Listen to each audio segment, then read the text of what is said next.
Hello and welcome back to another Spooktacular Sam Explains the World. I'm your favorite ghoul and host, Samantha Bremekamp, and we're going to continue the trend of spooky delicious treats by taking all of these from the garden, including Candyland tomatoes, and turning them into a monster of a delicious tomato soup, and to go with it, some BOOtiful grilled cheese and other things using those great cookie cutters from my friend Annie down the street. So sit back, relax, and get ready for some deliciousness. It's going to be off the bone. I mean, what? To start off our wickedly good soup, I put the oven to 350 in hopes that it gets there. And first things first, we're going to take a pan, line it with parchment, and start to cut up the tomatoes, peel and rough cut the garlic and the onion to put on the pan, stick in the oven once it hits 350, and leave it there for about an hour, depending on when you start to smell the deliciousness. So here we go.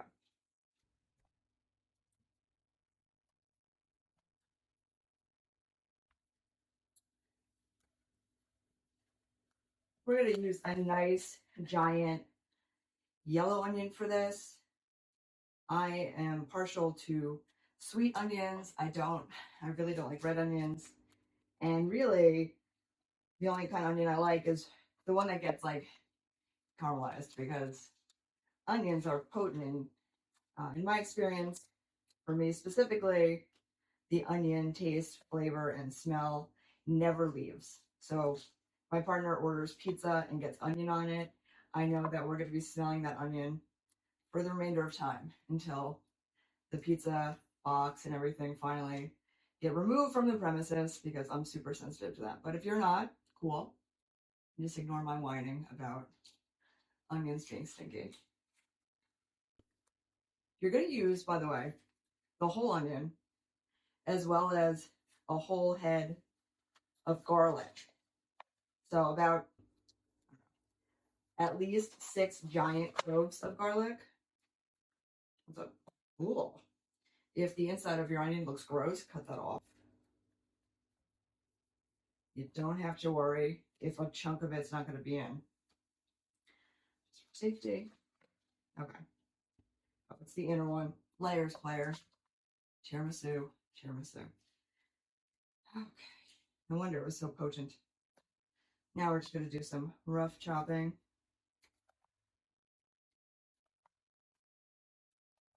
The reason that we can do rough chopping, and I'm just going to take tomatoes and cut them in half and such, is because this is going to either get hit with an immersion blender or thrown into a food processor, or, bigger blender if you don't have the immersion kind.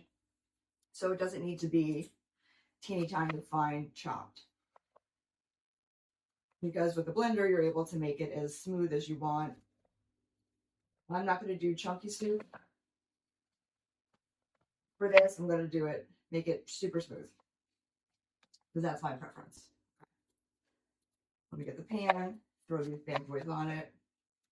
You're going to sprinkle, or I should say drizzle, a little EVOO onto the bottom, and you're going to do it over on top of the vegetables once you get them on there.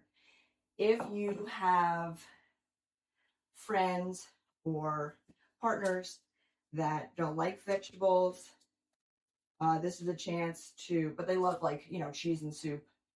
How could you not? This is a good chance if you want to try to throw in some more vegetables into the soup, like carrots or broccoli, because again, you know that you're going to really blend it, so you can't even really tell.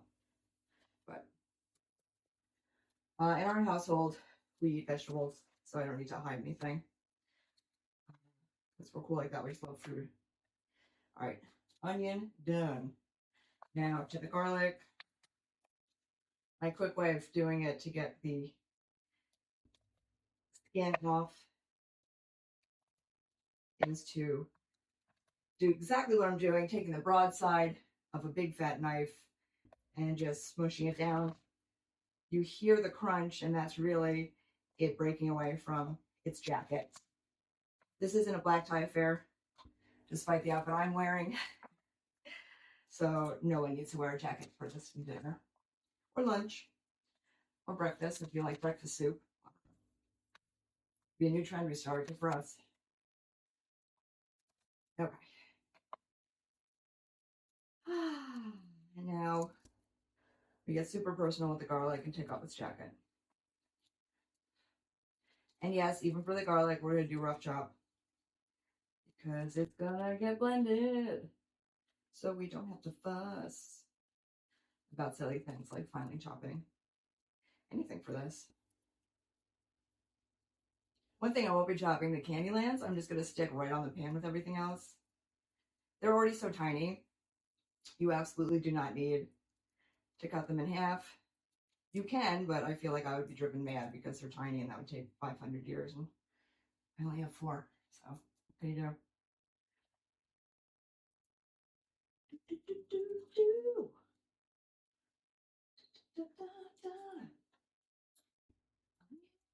Garlic jackets. All the rage.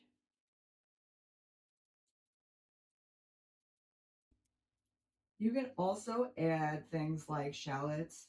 You know, I'm obsessed with shallots. That would be good. You could do leeks. Whatever flavor you're going for. Because it's getting blended, you could really add as much as you want of anything to taste. And again, a lot of garlic is good to keep away the vampires this time of year. Which I'm just kidding, but if you believe in it, good for you. I'm not here to tell you anything but how to have a good snack. Good meal, maybe good dessert, good garden. That's for another episode where we learn how to make vampire steaks. Just kidding.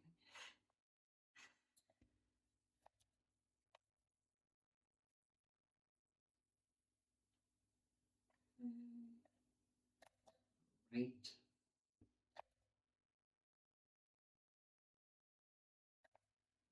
Mm-hmm.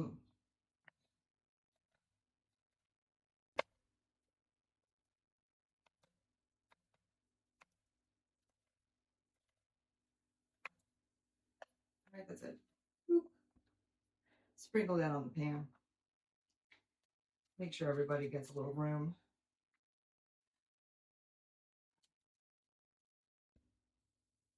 I'm just gonna wash my hands real quick because I have such a thing where I hate smelling like garlic or onions. It gets me mad. So maybe 2 seconds. While I was washing my hands, I decided to wash all the tomatoes from the garden to get them prepped and ready. You'll note that this green tomato is going to become a fried green tomato snack later. And I'm not putting any peppers into this soup because I can't do spicy. If you like spicy, by all means, please do. But get ready for the super sped up montage of me cutting all the tomatoes and putting them on the pan because your time is valuable and you don't need to just watch me cutting tomatoes. That's another chat for another time. Away we go.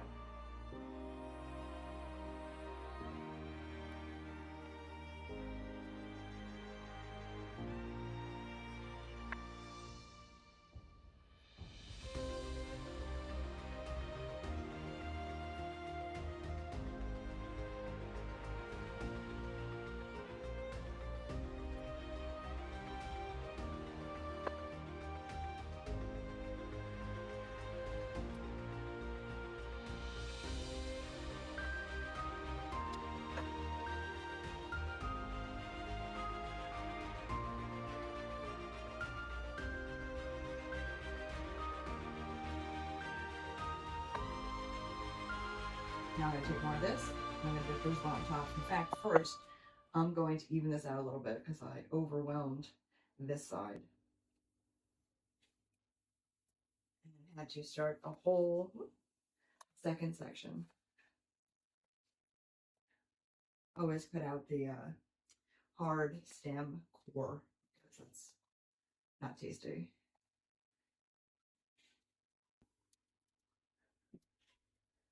All right, spread those out a little more. Okay. And I'm now going to take these and just kind of spread them out of this pan.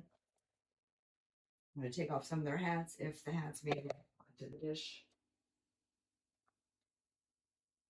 Not a big deal.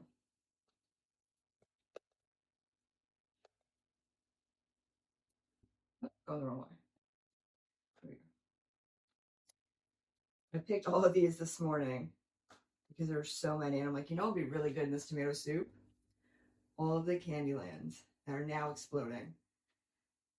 Finally, because the weather has cooperated long enough for all of them to turn the colors that they're going to end up being. I'm going to also use a bunch of the sprouted basil from the garden. Preferably, I'm using the flowers because I love them. I love the taste. But it's important to remember that when you're going to add the basil, which I'll show you later on, you're going to remove the flowers from the stem. The stem to me is bitter. If you don't find it bitter, cool. You don't have to spend the time to knock them off the stem, but it's a preference thing. I like things not to overwhelm. Okay. And that's it. So we have this, and now I'm going to add some more EVOO, and I'm going to put the salt and pepper on top.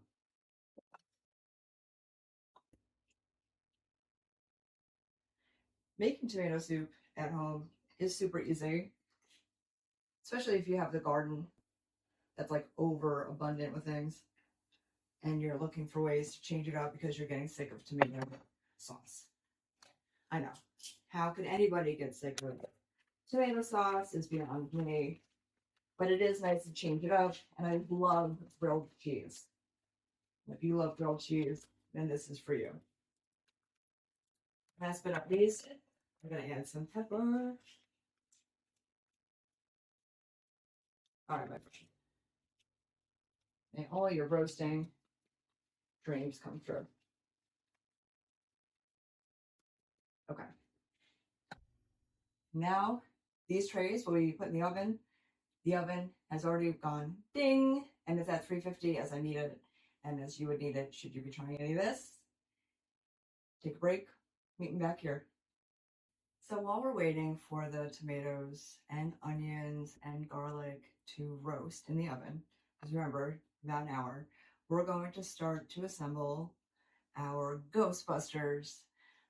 We're going to be using, and not just because it's the season, but because we love it, Dave's Killer Bread. I'm using cheese, whatever variety you like. Sliced works best for me. You may remember that I was having fun making like a skull and crossbones. So those are going to go in there too. So a couple slices of bread. I've made a butter mixture. So I've heated up some butter. I've added Italian seasoning, garlic powder, and onion powder. The reason I'm not using fresh, even though I have it, is because I'm going to try to get this to stick to the bread before I fry it in a pan on the stove, but I'll bring you with me to do that. My suggestion, I'm going to use butter in the pan as well, so you're going to need that if you're going to do it my way. So first things first, I have some bread. The ghost ones are so cute. I think I'm going to try to get 2 out of this. So let's do overlap a little bit. Okay. Let's see. Yeah, I think you can do it. If you believe in me, and I believe in you, we can do anything. The hardest part is going to be pushing the cookie cutter through the relentless bread and cheese. You can also skip this step and just make straight up grilled cheese. And don't worry, none of this is going to get wasted. I'm going to eat it. Okay. As we learned last time, keeping the cookie cutter in place while pulling the sides off of it helps it maintain its shape. It's structural integrity. And obviously on this show, we are all about integrity and never ever deviate from that. Okay. So this is your little spooky grilled cheese. And now I'm going to dress it with this butter mixture, which will probably get everywhere, but there are worse things. Oh, yeah. Just gotta soak it in. And yeah, it's gonna get messy. That's the name of the game when you want something super delicious. You could even just eat it straight up now if you don't have the ability to hold tight. Which, by the way, I totally get. I just need to grab more cheese and we'll keep going.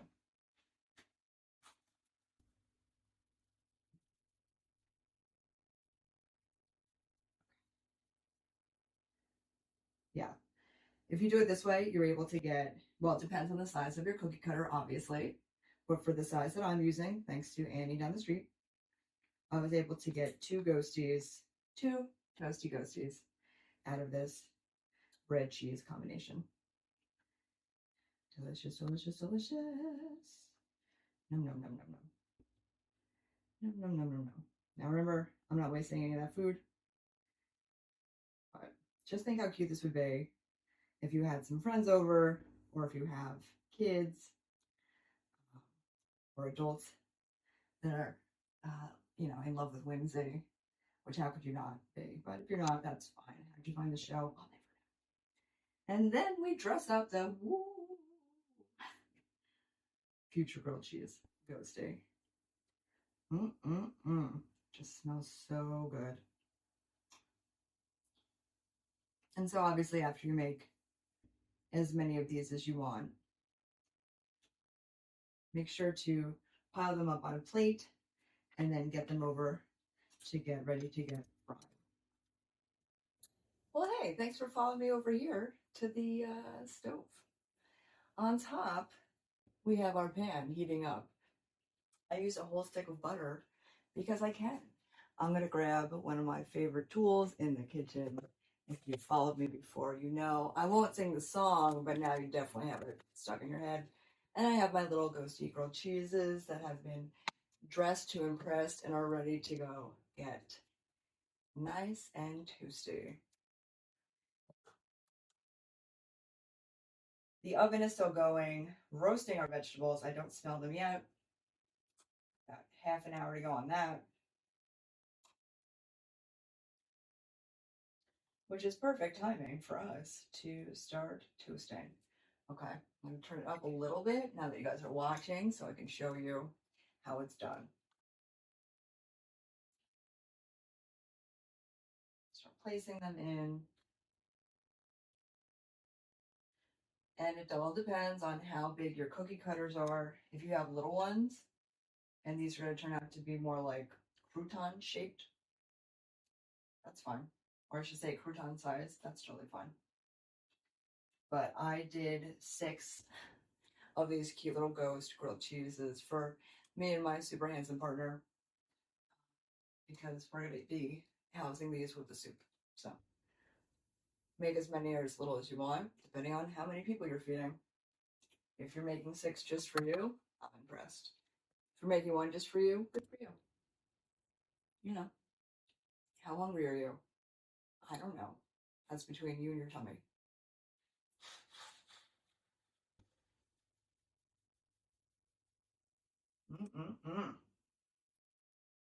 Now it's starting to crackle, and that stick of butter is the perfect amount for the 6 because I know that each side of bread is going to absorb it as it crisps with the heat. Use less butter if you're making less. It's going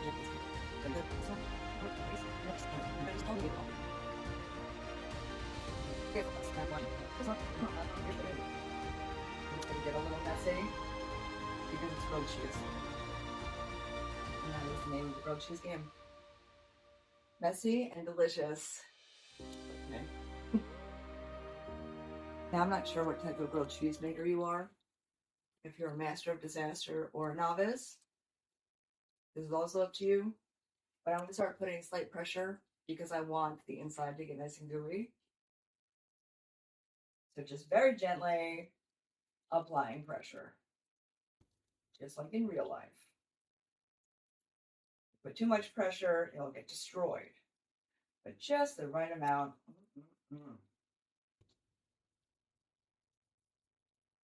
Flip them again very carefully because now it's very hot. Oh yeah, nice and crispy. Beautiful color. Yes, that was my favorite. I feel like the middle of this pan is higher up than the sides. Design's law. So the stuff in the middle will get cooked more. So everybody will get rotated into that spot then.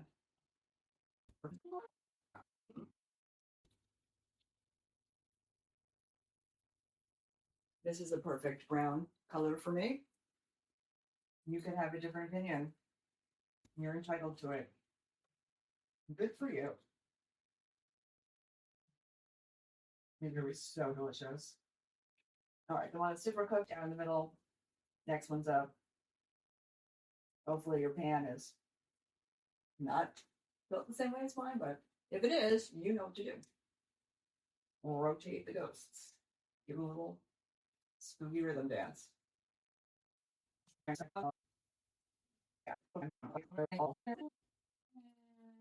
Okay. Turn that off. That's ready to go. And now I'm going to very carefully, as carefully as I'm capable, plate them without splashing myself. One. Two. Three. Oh my god, it's so delicious. Four. So melty. Yum, yum, yum, yum, yum, yum. Five. Everybody get room. Come on. Come on. Okay. And last, but certainly not least, that guy. Okay. Took it off the heat. Turn off the heat. Ooh. We'll let these cool down. I'm gonna maybe put them on the back of the oven so they can cool down, but keep a little bit of heat as we wait for our roasted vegetables to continue, and we have a ways to go. So just wait longer. Oh, hello, friends. The bell has tolled. It is time to take our roasting vegetables out of the oven. Carefully, obviously. Even if you're all bones, you could still burn yourself. So here we go. Oh, yeah. That smells amazing. And whoop, dare I say gorgeous? I just took the thermometer with me, but that's okay. There are worse things. I will just remove it before continuing further. Delicious. Yes, we need it again. That's okay. Turn that off before we forget. Bring you up here. Oh, hi, friends. So, yes, gorgeous. And I'm going to put them, of course, in the blender, but I'll bring you with me on that journey. And I'm going to use these to carefully get the thermometer out of the roasted vegetables. I know you want to be part of the soup, man. Woo! Some people, you can never find too good of help these days, especially if it's an inanimate object. I mean, that's my experience, but I've been around for a while, so what do I know? These are going to be really hot. We're obviously not going to bare hand them. I'm putting them into a container that can withstand some heat. If you're going to use something and you're afraid of it being too hot, let it cool down for a minute. Let it cool down so you can blend it however you're going to, and then heat it back up to get it to the perfect soup temperature. But here comes the montage of you watching me put that stuff into a blender. Just keep shoving things into. Depends on what you're used to using and what you like. I'm going to take this full amount. I'm going to blend some and then come back for the rest of it. Boy, that's heavy, but look how gorgeous that is. And it's just so fun because it all came from the garden. And even though it took forever because we had the crazy weather, we finally got there. And now I get to make really fun things like soup. So let's blend. Now it's my favorite part, the blending part. I'm going to add a little chicken stock. There's a lot of liquid with tomatoes and everything, so I don't feel like I need to use a lot of extra liquid. which is why chicken stock is the liquid of choice for this. I've also added a little bit of EVOO, a little bit of salt, and a little bit of pepper. But get excited because it's gonna be so delicious. That blended in like no time. I'm going to add the missing friends. Woo! Because there's a little bit of room. Not much, but just enough. If this ends up happening to you and you're not really sure what to do, don't worry. Blend what you have. Put it in the pot, a big pot, on the stove, and then use the blender again for the second half of everything. It's not a big deal. If you have to do it in 2 parts, 3 parts, it's fine. If that's too heavy for you, that's fine too.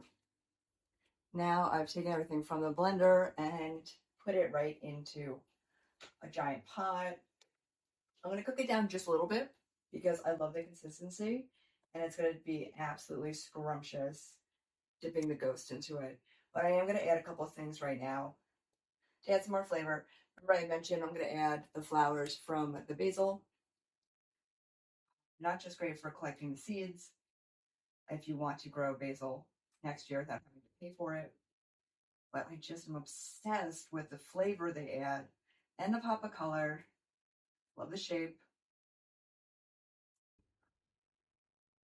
And it just kind of adds something. Something a little special, something a little different. These. And for the more mature ones, I'm not adding the stem because the stem is too potent flavor-wise, in my humble opinion. Again, it's all on what you like. I'm going to add some more pepper.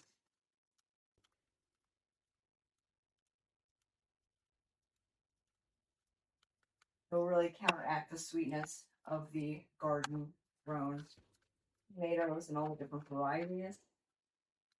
And now that it's in a pot, I'm going to add more EVOO. Just let this cook down a little bit. Because of the way I did it, directly from the oven into a blender, into a pot, it's never gotten cold, so it's not going to take that long to cook down or to heat up. But,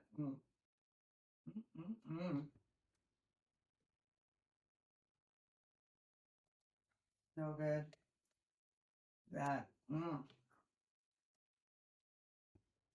All right, we're gonna let that simmer down now for a little bit, and then I'm gonna plate it, and you're gonna watch me taste it. Oh, to be alive right now. Wait, too soon? Because I absolutely do not want to make you wait for the big reveal. I have plated and added a little balsamic glaze into the soup to make a pumpkin face, just because I'm adorable. I love it. I thought it would be fun, and it's gonna add a little bit extra flavor to it. And now for the moment we've all been waiting for me to eat this. Sorry, face. Oh, yeah, it's gone now. Oh.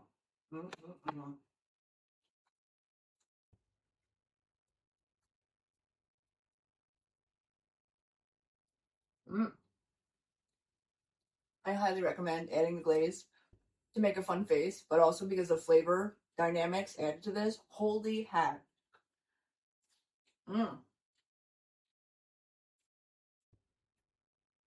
Just invented something super delicious. You were the witness. Have to try this at home. Thank you so much for stopping by for this delightful, spooky, and delicious episode of Sam Explains the World with your host, Samantha Bremekamp. I look forward to hanging out with you next Friday, 9 p.m. on BCTV. Thanks for hanging out with me, ghouls and guys.